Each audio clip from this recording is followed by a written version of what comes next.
Boa noite. Depois de 9 anos de jejum, o futebol brasileiro conseguiu conquistar de novo a Taça Libertadores da América. Desta vez, coube ao São Paulo Futebol Clube conquistar o título, tornando-se candidato ao Mundial Interclubes. O São Paulo deve disputar o Mundial contra o Barcelona da Espanha em dezembro. Boa noite, Telê. Boa noite. Você sempre defendeu, e é até considerado talvez o último técnico romântico do futebol brasileiro, sempre defendeu um futebol bonito, um futebol de gols, ofensivo, futebol arte. Agora, essa final da Taça Libertadores não foi muito assim, quer dizer, foi 1-0 lá, gol de pênalti, 1-0 aqui, gol de pênalti. A decisão, disputa de pênalti. Você sentou mais o pé no chão e resolveu esquecer um pouquinho mais a arte em função dos títulos, ou são contingências da disputa, da final? Bom, eu diria que nas duas partidas, quem assistiu viu que o São Paulo atacou, tanto lá em Rosário como aqui. Procurou fazer os gols e perdeu os gols lá e aqui. Isso não quer dizer que seja um time ofensivo que consiga fazer os gols que cria. Mas nós criamos lá, criamos aqui e tivemos um futebol ofensivo. Mas, infelizmente, as duas partidas terminaram em 1-0, um gol de pênalti para cada lado. Mas continuamos acreditando no futebol, muito embora uma decisão não se apresenta, quase nunca se apresenta um bom futebol.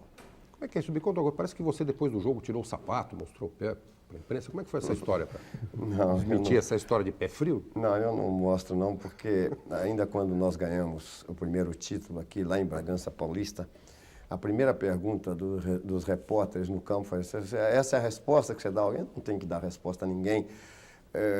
Eu sei o que eu fiz dentro do futebol, o que eu consegui, o que eu conquistei desde que comecei jogando futebol no Fluminense. Eu sei o que é que eu conquistei.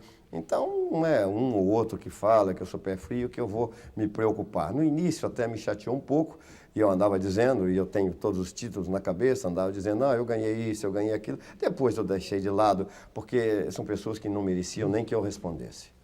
Agora, você acha que com essa... Foi o terceiro título consecutivo recente pelo São Paulo? Nós disputamos 4, ganhamos 3. Você acha que com essa conquista, essa história está morta? Aliás, comentaram, desculpe, eu no começo do programa disse que você era aparentemente mal-humorado, você já fez um gesto assim, como se fosse fazer uma observação, mas eu me lembro que na cobertura da imprensa sobre o título do São Paulo, as pessoas disseram maravilhadas, o Tele Santana sorriu. Como é que é essa história? Você é uma pessoa mal-humorada, não gosta de dar muita conversa? Eu sou uma pessoa muito alegre. Às vezes, diante das câmeras, eu fico um pouco sisudo, porque também eu tenho que estar sempre atento às perguntas que vão me fazer, que quase sempre são perguntas, às vezes, maliciosas. E eu que tenho que estar preparado, com o pé atrás, e como mineiro eu sou assim. Mas eu sou uma pessoa extrovertida, alegre, eu estou com os amigos, eu estou contando piada, com a família eu sou um dos mais alegres, com os irmãos, com os sobrinhos, com os netos. Então, eu não sou nada disso. Muita gente pergunta assim, mas você na televisão é completamente diferente. Eu pensei que você fosse um cara sisudo, carrancudo e tal. E fora disso, você é um cara espetacular. Então, é assim. Felizmente, quem me conhece de fora sabe que eu não sou nada disso que apareço na televisão. Quando o ponteiro esquerdo do New Old Boys foi bater a penalidade, a quarta penalidade, chutou para cima, praticamente entregando a taça nas mãos do São Paulo, a TV mostrou você ao lado do gramado, parecendo uma estátua. Estava frio, não moveu um músculo. Os jogadores choravam, se abraçavam, alguns ajoelhavam no meio do campo. Futebol não te comove mais, Felipe? Comove muito. Eu procuro me controlar. Eu sou a pessoa que não posso estar entusiasmado, não posso ficar triste. Eu tenho que estar numa postura diferente dos outros, do torcedor, do dirigente, até dos próprios jogadores. Então, procuro manter a calma, eu procuro me controlar. E são muitos anos de vida. Perdemos uma Copa do Mundo também nos pênaltis. Eu estava no momento igual estava ali, né? Naquele momento em que o jogador deles perdeu o pênalti. Não movia, ali não dependia mais de mim. O que eu podia fazer já foi feito. Então, ali não precisava. Procurei transmitir tranquilidade àqueles que iam bater os pênaltis. E encerrei a minha participação. Aí é tudo com eles lá. Tele, queria que você fizesse em cima do que o telespectador disse, que o final foi dura, foi dramática, realmente, como toda final, quase sempre é assim. Mas um paralelo, você jogou com o New Old Boys, um time que joga muito defensivamente, que sabe marcar como ninguém, e jogou domingo com o Vasco, um time que deixa jogar. E domingo foi um espetáculo bonito, tá? O jogo de ontem, 2-2, São Paulo teve chance até de ganhar, o Vasco criou oportunidades, enfim. Eu acho que o futebol brasileiro joga, e deveria ser todo mundo assim, o futebol mais romântico, como já dissemos que você joga. Jogar para fazer o espetáculo. Mas muita gente se preparou para não deixar o outro jogar. E eu acho que quando nós enfrentamos isso, nós não sabemos sair dessa marcação. O Raí não achou espaço, o Miller teve dificuldade, enfim, o São Paulo encontrou maior dificuldade para ganhar do Newell's Old Boys, que eu acho inferior ao Vasco. E a Europa toda quase joga assim. Você não acha que os técnicos, você e os técnicos, deveriam estudar isso com mais carinho, criar fórmulas para sair dessa marcação? Bom, eu vou dizer, mesmo jogando desse jeito, se você analisar o jogo, nós poderíamos ter feito 3 gols com tranquilidade. É que nós erramos os lances de gols. O Miller perdeu, o Raí perdeu, me parece, teve outro jogador lá que perdeu o gol, mas nós tivemos as oportunidades, foram criadas, com tudo fechado, como nós sabíamos que eles iam jogar. Hoje está acontecendo no futebol realmente, é que todo mundo espera para contra-atacar. É só esse o futebol, ninguém malicia ou procura uma tentativa de modificar Mas isso. não dá para criar alguma Não dá, coisa mas nós jogamos assim, pô. Nós pegamos o time do New Old Boys, jogamos no campo deles, e pressionando. Nós não ficamos cá atrás esperando o New Old Boys vir para depois contra-atacar. O Newell's é melhor ou pior que o Vasco? Não, são equipes diferentes. O New Old Boys veio aqui para empatar o jogo. Não, mas tecnicamente não é inferior. É inferior, eu acho que é inferior. deu mais trabalho, mas dão não deu? muito pontapé, se defende muito bem, tem uma defesa muito alta, porque à medida em que um time se defende, obriga o outro a jogar bolas altas na área. E bolas altas você não faria gol no New Old Boys, porque eles têm grandes jogadores defensivos e atacantes também faziam muitos gols de cabeça. Eles fazem muitos gols de cabeça. Nós preparamos, inclusive, para não tomarmos gols de cabeça deles. Contra o América de Cali, eles fizeram um gol de cabeça e acabaram classificando com esse gol. Mas nós sabíamos disso. E eles vieram para se defender mesmo e contra-atacar, como tiveram Fazer contra-ataque. o antifutebol, né? O antifutebol. Mas nós temos mais dificuldade, não temos? Não, esse é para qualquer um. Você analisa, você destruir uma casa ou construir uma casa. Você leva 1 ano para construir e em 1 segundo você destrói uma casa. É a mesma coisa no futebol. Você ajeitar um sistema ofensivo é muito mais difícil do que um defensivo. Defensivo você coloca todo mundo ali atrás, sabendo os jogadores cabecearem bem ali, você Quem fecha. não tem muito fecha talento, o técnico joga como o New Old Boys. Joga como ele. Então, Roberto, por favor. e jogando pelo resultado também. Né? Tele, embora o São Paulo mantenha essa filosofia ofensiva de que você falou, me parece que não só o Raí caiu esse ano, o time como um todo também. Quer dizer, o São Paulo não está jogando aquele padrão envolvente, bonito do final do ano passado. A que se deve isso? É muito difícil você avaliar. É claro que um time ele tem um período que ele se conserva em boa forma e tal, e vai em frente, vai ganhando. E outras vezes você modifica alguma coisa, tem que modificar, como nós já modificamos depois que eu estou aqui. Cada campeonato que disputamos, houve mudanças no time, algumas para melhor, outras não deu tão certo, mas procuramos sempre mudar o time. E isso vem do próprio ser humano. Me parece que alguns se sentem já satisfeitos com o que já tem, o que já aconteceu, e não brigam mais, relaxam um pouco, e isso faz o time cair. Nós tivemos 5 derrotas seguidas aí, que houve um relaxamento quase que total dos jogadores.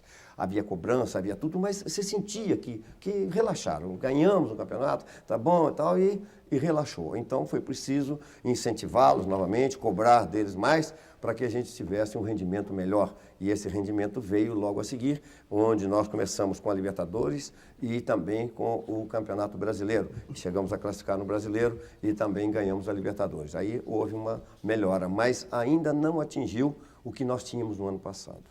Mas você tem tido, assim, por exemplo, o mesmo tempo para treinar o time que você tinha no ano passado? Não, não tem. Esse aí nós tivemos que jogar muitas partidas em pouco tempo.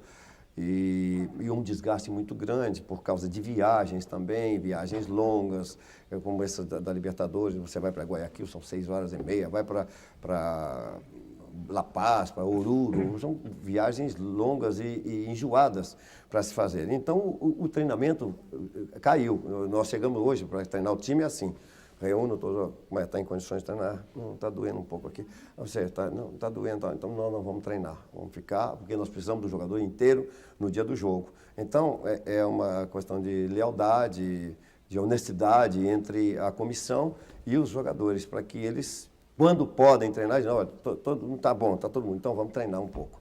É isso que a gente faz, porque não pode manter um ritmo de treinamento como a gente fazia. Tele, o Wilson tem uma pergunta para você, por favor. Você falou teve em modificações, né? Modificar para melhorar. Eu queria saber até que ponto você não vem também modificando a sua própria postura como técnico para melhorar também. Acho que esses 3 títulos do São Paulo são exemplos disso. Você tinha uma certa fama de um técnico meio fechado, que não se comunicava muito, não era muito aberto ao contato com o elenco. Isso vem mudando no São Paulo, a gente sabe que na própria decisão do Brasileiro contra o Bragantino, o elenco influiu até na própria escalação do time. E você tem tido esse contato com os jogadores, principalmente com o Raí, que é o líder do elenco. Até que ponto você se modificou e até que ponto isso foi bom para você como técnico? Eu não sou tão fechado como muita gente pensa, não. Mas já foi mais do que é hoje. Não, né? eu sou um cara aberto, eu sempre fui um cara aberto para conversar com os jogadores. Eu tive um time, por exemplo, no Grêmio de Porto Alegre, só jogadores experientes, eu conversava com todos eles, me entendia com todos eles. Então, você conversa às vezes com os jogadores que pode trazer alguma coisa. Tem jogadores, por exemplo, que iniciando a carreira, que não tem ainda capacidade para te orientar ou te mostrar alguma coisa. Então, essa conversa tenho sempre com os jogadores. Eu não sou isso que eu digo, que os outros me pintam de uma forma que eu não sou. Eu sou um cara, às vezes, até duro com vocês da imprensa, mas vocês veem ali, outro dia, até uma repórter de uma televisão, disse, poxa, você é tão duro com a gente e com a torcida que você tem o maior carinho. Eu falei para ela, o torcedor tudo, a imprensa parte. Só parte, é o torcedor tudo. E eu fui torcedor e sei, então eu dou tudo ao torcedor. Eu não saio dali sem dar o último autógrafo. Pode ter 100 pessoas lá, está me pedindo autógrafo, eu não paro ali. Mas para vocês eu já não tenho essa paciência, porque também vocês não são isso tudo que vocês querem fazer, não. Vocês botam a gente contra o fogo, contra tudo, às vezes mentem, como outro dia o próprio Sérgio Baclanos disse uma mentira lá, disse uma mentira e eu fui em cima dele na presença de torcedor, na presença de jornalistas, na presença de diretores e de jogadores. Porque são coisas que eu não aceito da imprensa. Inventar e mentir. Vocês não acha podem. que a imprensa inventa muito, Tele? Alguns inventam. Essa foi uma invenção. Que ele disse no jornal dele que eu tinha pedido à diretoria uma extensão do telefone para botar no meu pai para ficar ouvindo conversa de jogador. Então eu fui obrigado a dar uma bronca nele ali, porque eu falei, eu não sou moleque, isso é coisa de moleque. Nunca pedi nada e nem pedi à diretoria para botar telefone no meu quarto. Eles quiseram colocar, mas de um número diferente que ninguém fala nesse telefone lá, a não ser eu. Então foi só para mostrar que eu não aceito invenções e mentira. E muitos inventam e muitos também mentem. Então, a verdade é essa. E que a gente tem que estar sempre com o pé atrás, porque senão eles montam. Volpe tem uma pergunta para você. A torcida do São Paulo agora é formada por muitos jovens, né? Uma torcida jovem, e já acostumada a vitórias. Como é que você analisa o comportamento da torcida nessa final? Que quando o jogo começou a ficar difícil, o tempo passava, o gol não saía, ela ficou completamente em pânico, muda. Até que você teve até que levantar do banco para pedir o apoio da torcida. Foi aquela tensão, só houve a distensão na hora que o Zete pegou o pênalti. Você acha que essa nova torcida do São Paulo está despreparada para apoiar o time em momentos desfavoráveis? E o time sentiu a falta desse apoio? Só para complementar, Tele, ainda sobre torcida, quer dizer, o Marinho da Rocha aqui de São Paulo telefonou perguntando como você vê a violência entre as torcidas. Quer dizer, complementando a pergunta do Volpe. Então eu diria que eu acho que a torcida não estava acreditando no título. Estava com medo de perder. E então todo mundo ficou quieto no estádio. E um estádio com aquele lotado como estava, tinha que estar incentivando o nosso time, que nós poderíamos até com esse incentivo ganhar de 2-0, porque faltou esse incentivo no momento certo, aquele que nós saímos do banco e começamos a gritar para a torcida para que ela participasse também, porque nos ajuda muito e inibe o time adversário. A gente sabe disso, que jogou futebol, a gente sabe disso. Então a torcida calou, inclusive a Independente, que é uma torcida que não para durante o tempo todo de jogo, ela estava quietinha lá num canto, parece que não acreditando na nossa vitória. Então foi preciso fazer aquilo. E eu acho que foi só isso, foi receio, talvez, de não conquistar. Eu tive um ano no Grêmio E o último jogo nosso também, foi preciso fazer isso, sair do banco e começar a gritar para a torcida, porque há 8 anos o Internacional era campeão e nós estávamos vencendo em 1-0 e terminando o jogo, e todo mundo encolhido, quietinho, lá sem torcer, no nosso campo, todo quietinho, encolhido, e parece que eles não estavam acreditando que depois de 8 anos eles pudessem ser campeões. E aí foi preciso gritar tal para a torcida, mas eles estavam com medo, e me pareceu também que foi isso que aconteceu aí. Quanto à torcida, eu acho que o torcedor tem que ir para o campo para torcer, para incentivar o seu time, seja do Corinthians, do Palmeiras, do Santos, da Portuguesa, do São Paulo. Não tem que brigar, não tem que falar palavrão no campo. Aquilo ali é um incentivo para o jogador que tem que ser. Não é procurar briga com polícia, briga com a torcida adversário. Todo mundo tem que chegar em casa com saúde, pelo menos. Às vezes até um pouco triste, porque seu time perdeu, e alegre quando ganha. Mas esquecer negócio de briga, eu acho, e eu queria que fizesse uma campanha, porque antes de qualquer jogo, vai jogar São Paulo e Corinthians, há aquela divisão. Então abriam claro ali, chamavam a torcida do São Paulo e do Corinthians, se reunia ali, gritavam o nome dos seus clubes, separava outra vez, ia torcer cada um para o seu lado e acabar com esse negócio, porque ninguém vai a campo para morrer, para matar, nem para brigar, não pode ser assim. Então o meu pensamento é esse com relação à Só para completar a roda, antes de passar ali para o Sérgio, eu só comentaria que nada mais natural que o Internacional de Porto Alegre ser campeão durante 8 anos. O Sérgio tem uma Agora está ao pergunta contrário, hein? Agora está ao contrário. Eu sei, esse é que é o problema. O senhor tem uma notória paciência para ensinar fundamentos para os jogadores nos treinos. O senhor foi observado por várias pessoas que cobrem em São Paulo, vem o senhor ensinando cruzamentos, enfim, os fundamentos básicos do futebol. Nós podemos constatar um fenômeno que é o seguinte: dezenas de jogadores surgem nas divisões inferiores, em eventos como a Taça São Paulo de Futebol Júnior, chegam às seleções inferiores e depois desaparecem. Qual é o problema? Porque o Brasil não é mais capaz de gerar jogadores inteligentes e técnicos. O que acontece no meio do caminho e essas gerações se perdem? Olha, eu acho que falta o treinamento de base. Um jogador, quando chega no time principal, tem defeitos que ele não pode ter mais defeitos. Ele tem que chegar com qualidades. E eu cito: dominar a bola, passar a bola, saber bater na bola e cabecear. Esses são requisitos necessários para um jogador. Então, ele tem que aprender isso lá embaixo, juvenil, júnior. Eu fui técnico de juvenil, fui técnico de júnior. Então, você tem que aprender isso lá embaixo. E, lamentavelmente, mesmo na seleção, eu recebia tantos jogadores com tantos defeitos em dominar, em passar, em chutar bola, que a gente ficava abismado. Isso não faz trabalho nenhum nos seus clubes. Então, eu gosto de ver o jogador, isso ele tem que saber: dominar, passar, cabecear. E eu fico brigando lá com alguns jogadores que não gostam de botar a cabeça na bola. E fico mesmo, porque cobro, às vezes dói um pouquinho, mas dói porque eles não sabem bater no lugar certo. Se bater na testa, a bola não dói, mas todo mundo quer cabecear com isso aqui, acha que é com a cabeça que cabeceia a bola. Cabeça de bagre. Cabeça de bagre. Então, fica nisso e eu procuro mostrar e ensinar. E tanto fala no técnico de futebol, treinamento tático, não adianta você fazer treinamento tático se ele não tiver o treinamento técnico, não tiver aprimoramento do que precisa do futebol. Então, você vai para, tático, vamos armar o time tático aqui, entra esse aqui. E na hora de passar, ele passa tudo errado. O que adiantou esse treinamento tático? O que adiantou? Nada. Primeiro é o técnico. Você tem que saber primeiro que o jogador sabe fazer isso, sabe fazer aquilo. Você vê o Cafu mesmo, um jogador que, com a força de vontade que ele tem, ele melhorou demais. Ele melhorou demais jogando ali pela lateral direita. Vai, treina, domina, passa, cruza. Ele cruzava tanta bola. Eu dizia para Cafu, quando você vai fazer um cruzamento na seleção, que joga a bola para fora, eu fico vermelho de frente da televisão, de vergonha de ver você fazer isso. Porque a culpa não é bem sua, não. É de quem te dirige. É quem treina você, que não ensina. Agora, eu queria discutir com você, a última vez que nós estivemos aqui, no mesmo Roda Viva, a discussão era se você ia parar ou não. Você lembra? Você tinha acabado de ganhar o Campeonato Brasileiro. Acho até que ele disse que ia sair do São Paulo. Não, ele disse, olha, eu vou conversar ainda hoje à noite, saiu do programa e estavam os diretores do São Paulo, estava o Caboclo, estava não sei mais quem. Ele, talvez eu continue mais um pouquinho, foi aqui nesse programa. E você acabou, para a sorte do São Paulo, sorte nossa, que você aí no campo de futebol, eu acho que é uma sorte para o futebol brasileiro, sorte para quem gosta de espetáculo, como você está dizendo, como eu e com muita gente, você acabou continuando e ganhou. Agora volta ao mesmo tempo, porque está acabando o seu contrato e você tem aí o Mundial Interclubes, tem o Paulista pela frente, você pretende parar Ou vai continuar? Agora você já decidiu antecipadamente. Não, Naquele não, dia você estava indeciso. Tele, desculpe, o Carlos Eduardo aqui de São Paulo também pergunta quanto tempo você pretende ficar ainda no São Paulo.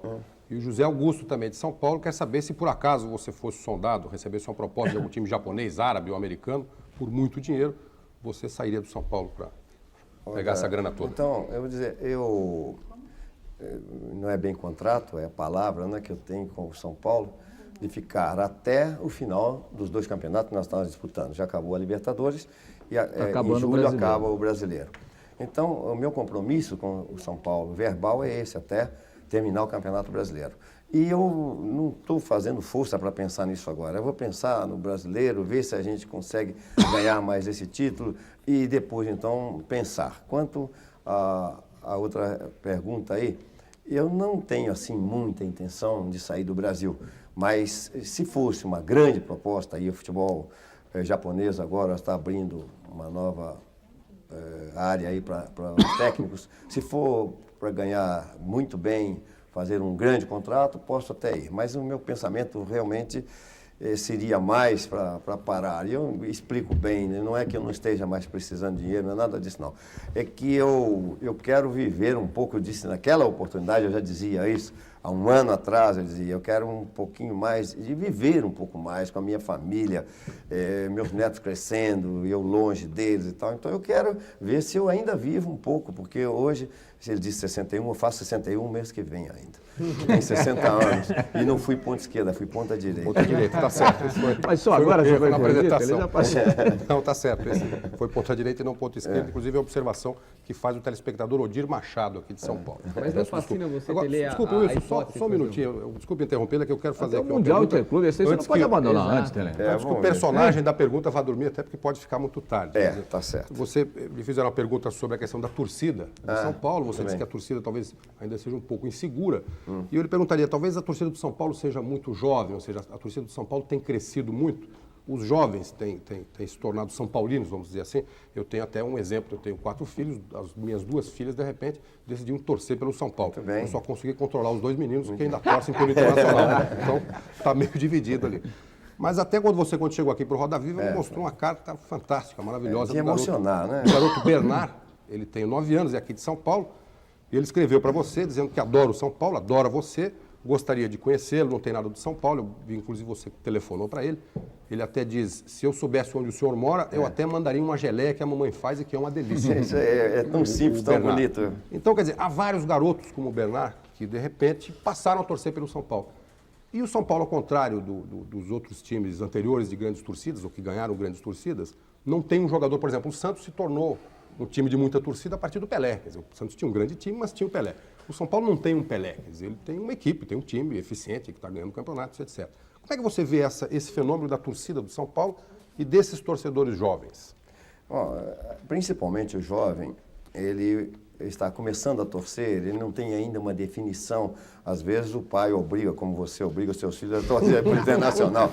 Mas, Eles apenas continuaram torcendo pelo Internacional. mas muitos pais não tomam ciência do que o garoto faz, torcendo para quem. Então, ele prefere torcer para aquilo que está ganhando, para ele não ser gozado pelos outros. Então, isso acontece muito entre as crianças. Tem um pai que é palmeirense, mas o São Paulo é que está ganhando. Então, é o São Paulo, porque ele vai chegar no colégio, um vai brincar, pô, teu time perdeu, teu time não ganha. Então, ele vai chegar, não, eu sou São Paulino, o São Paulo está ganhando. Então, isso acontece muito. E isso faz realmente o time crescer. A época do Santos tinha realmente o Pelé, que mesmo aqueles que não eram torcedores do Santos ia para campo para ver. Aí é que eu volto àquela pergunta. Por que eu ia a campo para ver o Santos jogar? Por quê? Eu não sou santista, eu não torcia pelo Eu também Santos, não era isso, mas um exatamente. grande time, Claro. e eu queria ver o bom futebol. Eu falei de uma seleção que eu não torci por ela, mas passei a torcer durante os jogos que eu via a seleção da Holanda, que aquilo é futebol, a Hungria em 54, então eu quero ver bom futebol. E o garoto também, ele vê a fama dos jogadores, ele vai vendo o time ganhar, ele passa a torcer para aquele time, para continuar sempre sendo vencedor. Tele, voltando à questão da sua carreira, em 90 você foi contratado pelo São Paulo, antes disputou o título brasileiro contra o Corinthians, perdeu. Aí você resolveu continuar no São Paulo. O São Paulo contratou o Oscar para te sucederia depois que você parasse e tal. E você foi continuando, o Oscar pegou e falou, foi embora. Então o que aconteceu nesse episódio do Oscar que ele resolveu não ficar e não esperar? Não, você sair do aconteceu. São Eu Paulo? mesmo pedi que viesse o Oscar, porque, eu confesso, não era minha intenção continuar. E quando nós ganhamos o campeonato, houve uma insistência por parte da diretoria para que eu continuasse. Então nós ganhamos. E eu, mais uma vez, eu cedi, porque desde a primeira vez que me contrataram, isso foi em outubro, e eu não queria vir, porque eu tinha saído do Palmeiras recentemente, magoado, chateado com o futebol. Eu não queria trabalhar, e a insistência do Carlos Caboclo fez eu vir para o São Paulo. Como amigo, eu acabei atendendo. Eu não perguntei quanto eu ia ganhar, não perguntei nada. Só pedi uma coisa. Olha, em dezembro, não me peçam para ficar. Foi a única coisa que eu pedi. Não, pode deixar, nós vamos fazer, não vamos pedir, não. Mas eles não cumpriram a palavra deles. Chegou em dezembro, nós perdemos o campeonato, mas nós estávamos mal no campeonato quando eu cheguei e acabamos disputando o título. Então, eles foram me pedir para continuar mais 6 meses e tal. E eu tenho feito, então, uma renovação verbal de 6 em 6 meses. Eu nunca falo 1 ano, nem 2 anos, até agora há pouco tempo me propuseram fazer um contrato de 2 anos. Eu falei, não vou fazer 2 anos. Então, eu fiz isso. Então, o Oscar veio e eu expliquei, Oscar, eles vieram me pedir, eu acabei aceitando, eu não tive como negar, e eu vou ficar mais 6 meses, mas gostaria que você continuasse conosco, porque vai acabar você pegando o time a hora que eu sair. E também para você é bom, mais experiência, mais conhecimento aqui dos jogadores que você tem. O São Paulo você já conhece, mas ele achou melhor ele sair porque ele tinha outras aspirações em dirigir logo uma equipe e tal, e por isso ele não quis continuar. Você conversa com ele hoje? Não tive mais com o Oscar. Ele não apareceu mais, não sei se ele foi para a fazenda dele, não sei, mas ele não apareceu aqui mais. Tele, na semana passada, o deputado federal Luiz Mercadante esteve no São Paulo dando uma palestra para os jogadores a respeito da conjuntura nacional. Teve a sua participação nesse acontecimento? Não foi. Ele não foi falar sobre isso. Não foi falar? Não, ele foi falar sobre emprego de capital, o que os jogadores deviam fazer, qual seria a melhor opção e tal. Foi Mas isso que ele foi lá. Não se falou sobre política em nenhum momento? Não se falou. Ele foi só para conversar com os jogadores. Alguns jogadores pediram que queria ter Como investir o dinheiro? Fazer investimento. Como investir? Como investir o seu dinheiro. Como investir. Agora, você diz que lê tudo, se preocupa com tudo, quer saber de tudo. Você tenta transmitir um pouco para os jogadores que você comanda no São Paulo, em qualquer outro time, essa necessidade de se preocupar com as coisas fora do futebol? Essa nossa função é uma função muito difícil. A cada coisa que você fala, ou que você quer mostrar ao jogador, eu, por exemplo, nunca falei para um jogador, deixa de comprar um carro, compra um apartamento, eu não falo, porque eu já fico, pô, esse cara vai pegar no meu pé, até na minha vida particular e tal, então eu não falo. Eu procuro, de uma certa forma, orientar. Eles me veem lá, por exemplo, lendo um jornal, leio o jornal todo, eu ouço tudo, eu gosto de ver os jornais. Que jornal você lê, Helene? Eu leio todos os jornais que me chegam às mãos, né? Todos eles eu leio. Eu não tenho esse problema tem boas notícias, eu estou lendo, más notícias. Boas notícias quase não vê, né? E é lamentável isso, é outra coisa que eu diria. Todo dia pega-se o jornal, é uma má notícia, só má notícia. Você não tem uma notícia boa. Uma boa notícia não vende, Tele. Boa notícia não vende. Não vende? É só por isso ou porque só tem más notícias? Tem muita má notícia, mas em geral a boa notícia não vende. Em relação ao campo, você é até o ponto ciumento com o campo de São Paulo, que você briga com os repórteres para que eles procurem evitar ao máximo pisar no campo do CT de São Paulo. Aí eu na arquibancada do Morumbi, na final contra o Newell's Old Boys, quando aquela torcida invadiu o campo, eu falei, nossa, mas o Tele deve ficar uma fera. O que valeu mais aí? A alegria de ter sido campeão, e aí vale tudo, e aí o São Paulo joga num pasto, quem jogou contra o Vasco, aquele Morumbi estava todo cheio de buraco, ou aí você chegou a pensar? Não, ali valia tudo. Um dia antes, o senhor que toma conta lá do campo me perguntou, o que você acha? Amanhã, se nós ganharmos, devo abrir o estádio para todo mundo? Então, eu disse, claro que tem que abrir. É uma festa que tem que ser feita, porque é um título inédito para o São Paulo. Então tem que abrir. Independente se vai estragar o campo, se não vai, mas aquele é um momento que tem que abrir para a torcida extravasar o seu desejo, a sua vontade, a sua alegria. Tele. É parte daquela história para a torcida, tudo para a imprensa parte. Imprensa parte, Tele, todo time tem ponto forte e ponto fraco. Quais são os pontos fracos do São Paulo? Olha, se tivesse, eu não te diria também, né? Mas não tem ponto fraco. O time do São Paulo, de um modo geral, é bom. Cada um tem a sua função e todos procuram desenvolver bem. Você pode dizer que tem um jogador de mais nome, tem um jogador que é mais técnico, mas não quer dizer que por isso o outro seja um ponto fraco no Eu vi time. aquele menino jogar no Maracanã que você botou, já tinha jogado aqui, acho que ele teve problemas de saúde, o Vitor. Eu achei que tem tudo para ser um craque, sair jogando, tocando a bola.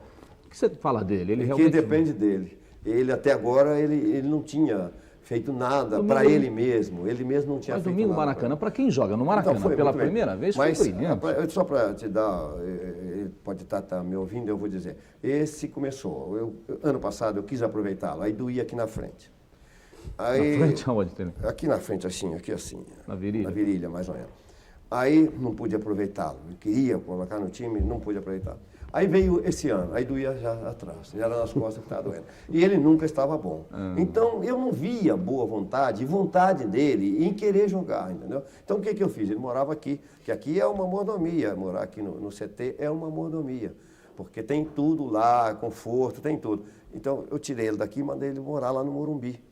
Então, e ele então sentiu, e ele agora voltou a querer. Porque ele sentiu que lá era difícil. Então, depois... Ah, por isso que ele não estava no banco nem no banco domingo, então? Na Libertadores, ele não estava inscrito. Não, mas domingo eu achei que você até ia aproveitá-lo. Não, eu podia, mas ali eu preferi que eu tinha esse Marcos, que também jogou lá no Rio. Ele joga bem nas duas laterais. E a gente não pode ter um jogador ali para jogar numa única posição. Se você puder ter para 2 ou 3 posições, você tem que ter o jogador. Por isso é que ele não ficou no banco. Mas ele está cogitado ou para jogar ou para ficar no banco, porque agora ele botou alguma coisa na cabeça que precisa... Arrumou a cabeça. Então, já mandei ele voltar para o CT, já está morando aí outra vez. Já está de bem contigo. Com a mordomia. Você acha que os clubes brasileiros devem se profissionalizar, devem virar empresas, por exemplo? A gente tem que caminhar para isso, eu acho que vai caminhar para isso. Porque hoje todos os clubes são deficitários. Ele recebe menos do que gasta, todos eles. Alguns ficam devendo, outros fazem mágicas, mas de qualquer maneira ninguém. O São Paulo hoje tem uma boa situação diante dos resultados que obteve e mesmo assim, pagando gratificações e tal, não dá para ganhar muito.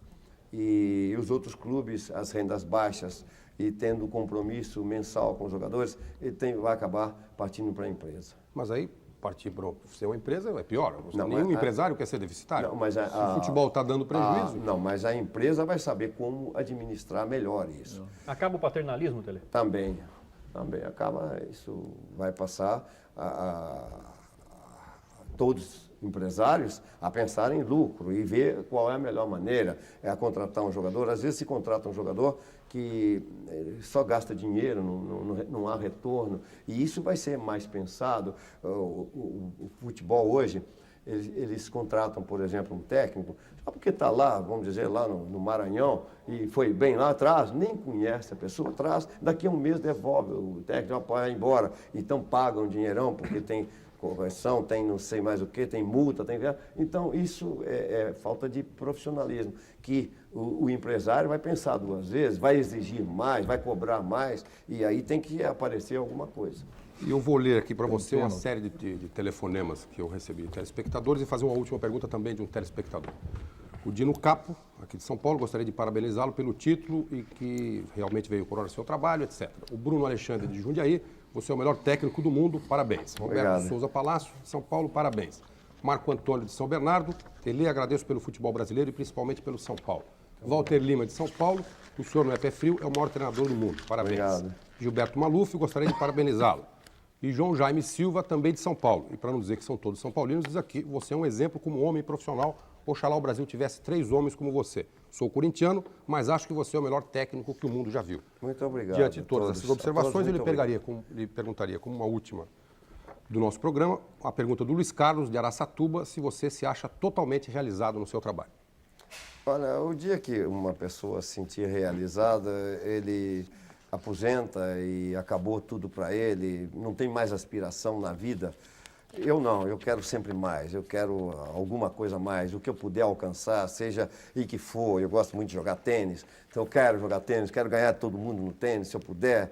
Às vezes não posso, mas eu luto para querer. Então nunca a gente está já realizado. É preciso ter sempre uma esperança de conseguir algo mais. Como Porque técnico de futebol, faltaria o que para você? Se Falta realizar. tanta coisa, campeão São mundial muitas, de clubes. digamos. Eu não fui campeão mundial de seleção, eu não fui, então falta muita coisa ainda. Não foi, mas também não quer mais. Não. Bom, nós agradecemos então a presença esta noite aqui no Roda Viva do técnico Tele Santana. Agradecemos também aos companheiros jornalistas e aos telespectadores. Lembrando que as perguntas que não puderam ser feitas ao vivo serão entregues ao Tele após o programa. O Roda Viva fica por aqui e volta na próxima segunda-feira às 9 horas da noite. Até lá e uma boa semana a todos.